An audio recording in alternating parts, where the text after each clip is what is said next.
வணக்கம் நண்பர்களே. அனல் பறக்கும் ஆண்டுகள் என்ற தலைப்பில் இருந்து நம்ம பார்த்துட்டு இருக்கோம். அந்த வரிசையில இன்னைக்கு 9வது பாடம் 10வது புத்தகத்துல இருந்து. ஓகேங்களா? தமிழ்நாட்டில் விடுதலை போராட்டம் 1852 பிப்ரவரி மாசம் 26 சென்னை வாசிகள் சங்கம் தொடங்கப்பட்டது. 1862 சென்னை வாசிகள் சங்கம் முடிவுற்றது. பிளஸ் சித்திரவதை ஆணை சட்டம், சித்திரவதை ஆணையம் மற்றும் சித்திரவதை சட்டம் தொடங்கப்பட்டது 1862. டி முத்துசாமி என்பவர் எப்ப நீதிபதியா உயர் நீதிமன்ற நீதிபதியாக்கப்பட்ட முதல் இந்தியர். அவர் 1877. அடுத்து 1878 தி ஹிந்து பத்திரிகை தொடங்கப்படும். ஏன் தொடங்கப்படுவாங்கன்னா, முத்துசாமி என்பவரை நீதிபதியா நியமிச்சதுக்கு தொடர்ச்சியா ஆங்கிலேயருடைய பத்திரிகை எல்லாம் நம்மளை விமர்சனம் பண்ணுவாங்க. சோ அதனுடைய உணர்ந்து பத்திரிகை தொடங்கப்படும். தி ஹிந்து பத்திரிகை தொடங்கப்பட்டது. ஜி சுப்பிரமணியம் மற்றும் வீரராகச்சாரி அவர்களால் தொடங்கப்பட்டது.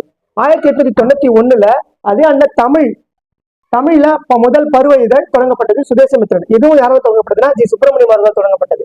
1899 சுதேசமித்திரன் பத்திரிகை நாளிதழாக மாற்றப்பட்டது. 16ஆம் தேதி 5வது மாசம் 1884 சென்னை மகாஜன சபை தொடங்கப்பட்டது. சென்னை மகாஜன சபை, இது சென்னை வாசிகள் சங்கம், இது சென்னை மகாஜன சபை. இதுதான் நமக்கு இந்த வீடியோவோட பர்பஸ். 1884 டிசம்பர் மாசம் பிரம்மணான சபையினுடைய கூட்டம் அடையாறுல நடைபெற்றது. 1887 3வது ஐஎன்சி மாநாடு சென்னையில நடைபெற்றது.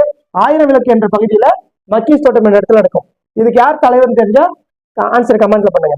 1904 பாரத மாதா சங்கம் நீலகண்ட பிரம்மச்சாரி அவர்களால் தொடங்கப்பட்டது. இந்த இயக்கம் ஒரு புரட்சிகரமான இயக்கம். இதுலதான் வாஞ்சிநாதன் என்பவர் என்ன பண்ணிருப்பாரு, துப்பாக்கி சூடு பயிற்சி எடுத்திருப்பாரு. ஓகேங்களா?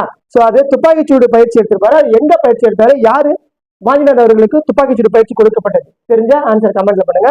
ஓகேங்களா? நம்ம அடுத்த லெசனுக்கான வீடியோவை பார்க்கலாம். தேங்க்யூ.